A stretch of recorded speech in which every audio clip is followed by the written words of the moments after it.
adik-adik, Assalamualaikum warahmatullahi wabarakatuh. Selamat pagi, selamat siang, selamat sore, dan selamat malam dimanapun adik-adik berada. Kali ini kita akan mempelajari fisika pada kurikulum Merdeka. Nah, karena pada semester awal ini, adik-adik akan menggunakan kurikulum Merdeka untuk setiap pelajaran yang adik-adik pelajari di sekolah. Nah, ini adalah pelajaran pertama fisika di kelas 10 pada fase E, di mana materinya adalah tentang pengukuran besaran dalam IPA. Oke. Nah, bagian yang A-nya yang akan kita bahas adalah tentang besaran, satuan, dan dimensi. Bagi adik-adik yang ingin mencatat, silahkan dicatat ya di buku catatannya.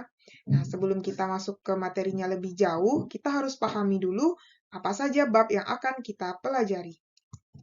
Nah, di sini kita akan mempelajari pengukuran besaran IPA secara umum, judul besarnya ya. Nah, yang akan kita pelajari di sini adalah yang pertama tentang besaran. Nah, jadi adik-adik akan belajar tentang besaran. Nanti besaran itu terdiri dari dua. Ada yang pertama besaran pokok, dan yang kedua ada besaran turunan. Yang kedua ada satuan. Nah, satuan itu nanti adik-adik akan mempelajari tentang dari besaran turunan dan besaran pokok itu juga memiliki satuan. Kemudian yang ketiga ada dimensi. Selain memiliki satuan, ya, besaran fisika itu juga memiliki dimensi. Nah, kemudian yang keempat ada pengukuran. Nah, pengukuran itu nanti ada beberapa jenis. Yang pertama yang akan kita pelajari yaitu tentang pengukuran panjang, massa, dan waktu.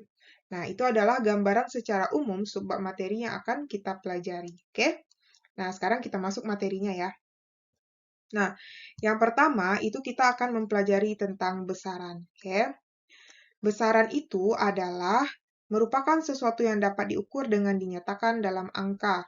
Jadi, misalnya kalau adik-adik mengukur panjang meja, berarti itu adalah, misalnya panjang mejanya 100 cm, itu adalah besaran ya. Nah, mengukur panjang meja. Misalnya contohnya itu, contoh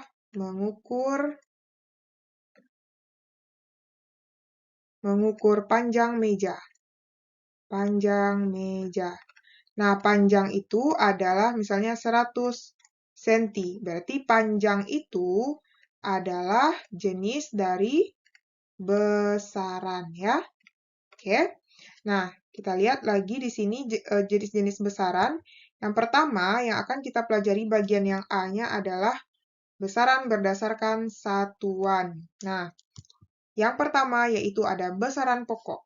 Nah, besaran pokok itu yang sering kita pelajari sebenarnya ada sampai 7.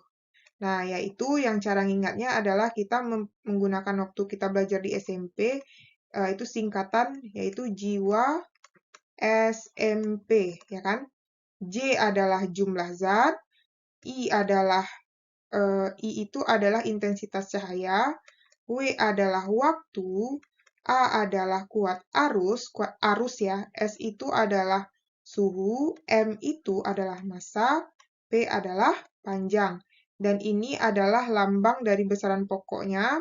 Kemudian ini adalah satuan SI ya, satuan internasional. Jadi adik-adik harus memahami satuan internasional ini karena di fisika kita akan mempelajari tentang satuannya, merubah satuan ya. Kemudian lambangnya ini. Kalau meter itu M kecil, kilogram itu Kg, sekon itu S, ampere itu A besar, Kelvin itu K, kandela itu CD. Oke? Nah, kita lanjut bagian yang kedua yaitu besaran turunan. Besaran turunan itu berarti ya artinya dia selain ya.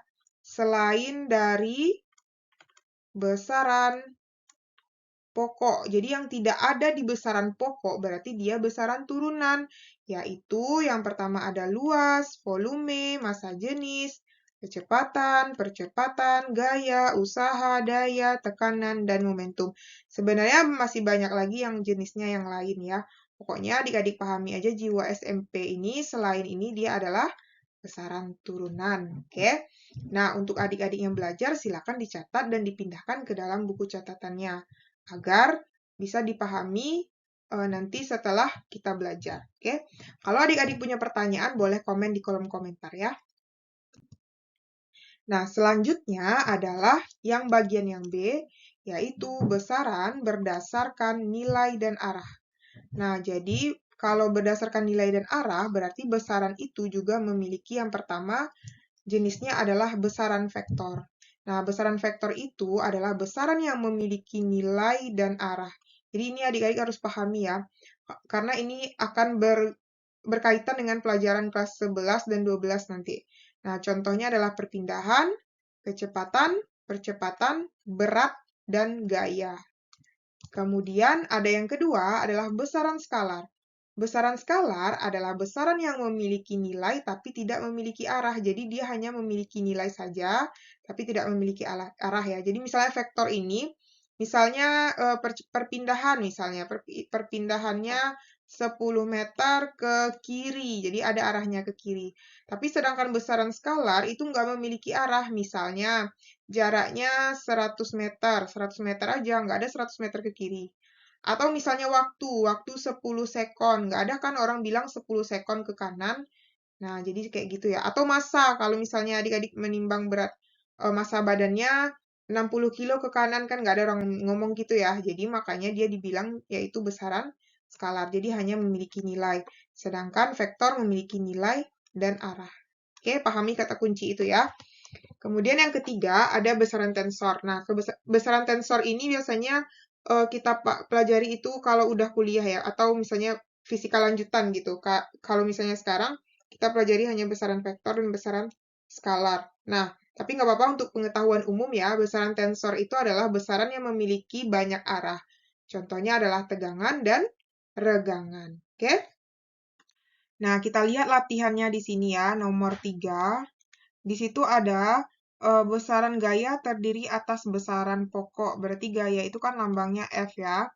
Nah, gaya itu dia adalah perkalian antara massa dan percepatan. Massa itu satuannya kilogram, percepatan itu adalah meter per sekon kuadrat.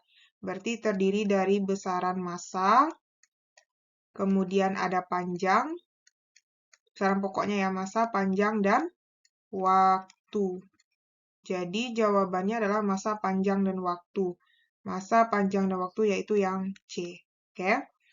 Kemudian yang keempat itu adalah besaran turunan berikut ini yang mengandung besaran pokok massa panjang dan waktu adalah, nah kalau gaya udah jelas tadi kan, kalau volume, nah volume itu dia kan satuannya meter pangkat 3, berarti dia hanya terdiri dari panjang saja.